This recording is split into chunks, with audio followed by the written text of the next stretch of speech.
I want to give you something that we shouldn't worry about.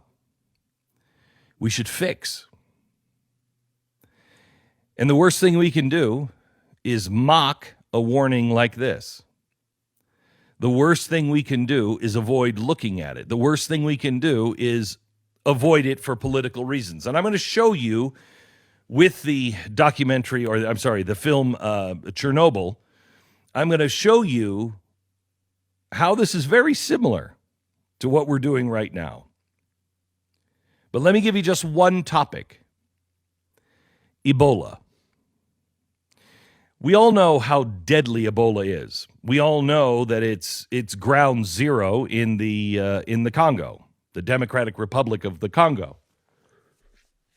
Well, if you're not keeping up on Ebola news, which I generally don't get the newsletter from Ebola.com, but if we were getting the daily newsletter, you would know that we are now looking at the biggest outbreak, the most deadly outbreak of Ebola yet.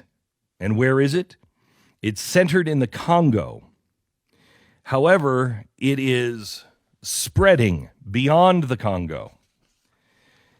So here we are looking at a few facts. According to the World Health Organization, the confirmed cases of Ebola have exceeded 2,000 in the DRC.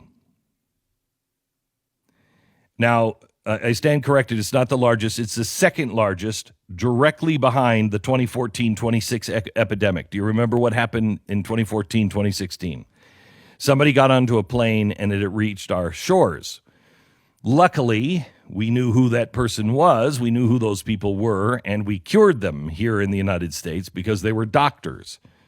But we knew exactly who they were, and we quarantined them. Do you remember one of the planes that we had to get was a quarantine plane? So they were completely isolated in an isolation chamber in that airplane. Now, Ebola is spreading across Africa. It's no longer contained in the Democratic Republic of the Congo. Yesterday, it was reported that it hopped the border over into Uganda. There was a young patient, 5 years old, that died, has two relatives that also tested positive. The Department of Border Patrol, now this is where it starts to get interesting for us. The Department of Border Patrol just apprehended a large group of people from Africa. Press release from the Border Patrol announced on May 31st that they had apprehended 116 people from Africa trying to cross the Mexican border.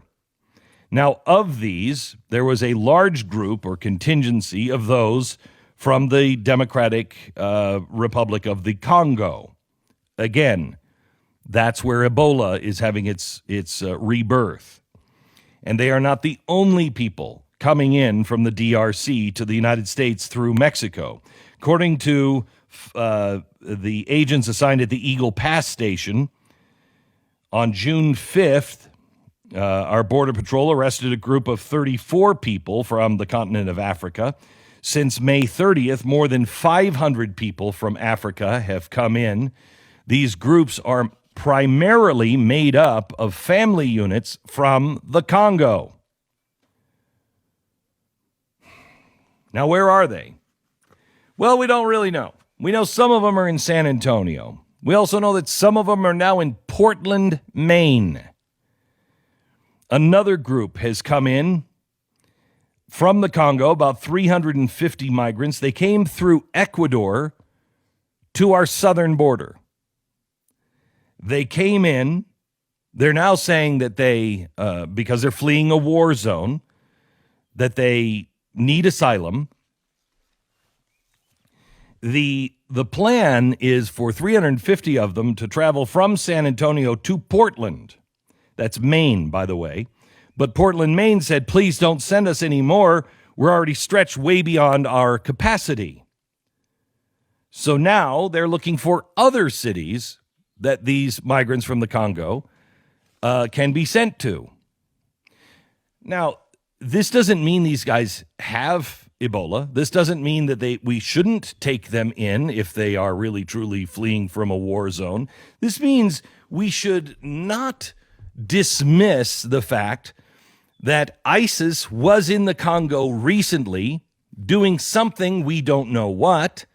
And here's a group of 350 people from the Congo that found themselves able to get across our southern border. Somehow or another, they don't speak Spanish and they don't speak French, but they got onto a plane, they flew to Ecuador, they made it all the way through Mexico and across our border without speaking a word of the language.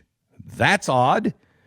The other concern, and this is where it really should be concerning, because we are screening so many people, the physicians at our border are overwhelmed. Ebola is difficult to catch. You have to isolate for at least 21 days. This is why we had something called Ellis Island.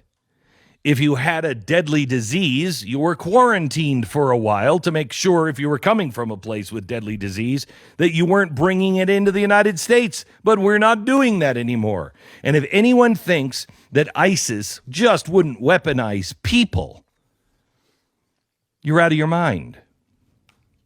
But why worry about things that are not going to happen? That's going to be called hateful. That's going to be called fear-mongering. That's going to be called everything other than what it is.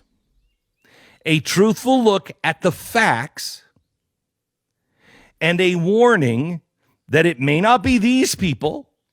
It probably isn't.